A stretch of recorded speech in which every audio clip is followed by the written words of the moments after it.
I was born and raised in Malta as a Catholic.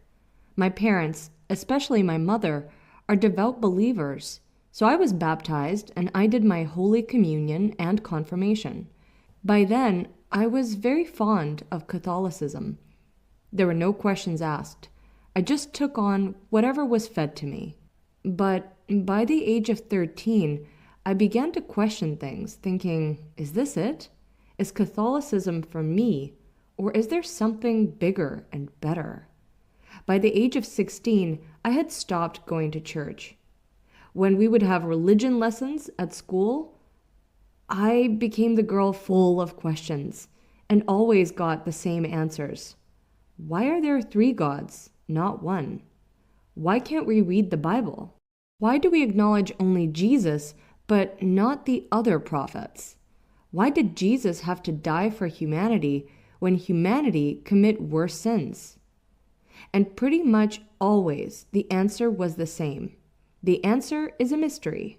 I had started to research other religions like Buddhism, which didn't make sense as a religion to me. I also looked at Hinduism, a religion with over 200 gods. It was too confusing.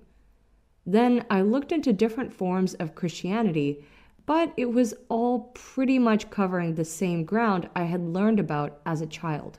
Back then, I used to work for a confectionery chain, and I would often come across a Maltese lady, a regular, who happened to be a Muslim. One day, I plucked up the courage to speak to her. As soon as she left the shop, I stopped her and asked if she could help shed some light on this religion. She smiled and gave me her mobile number and told me to come to the mosque in Paola that Thursday, as there was a women's meeting. And that's when my journey to Islam had begun. And sure enough, I had all my answers, not from 73 books, but from one book, the Quran.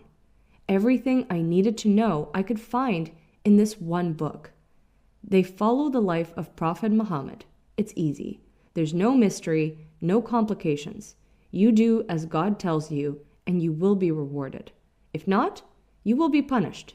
No matter if you're rich, poor, an imam, or anything else. In Islam, everyone is equal. I fell in love with Islam, and I decided to become a Muslim.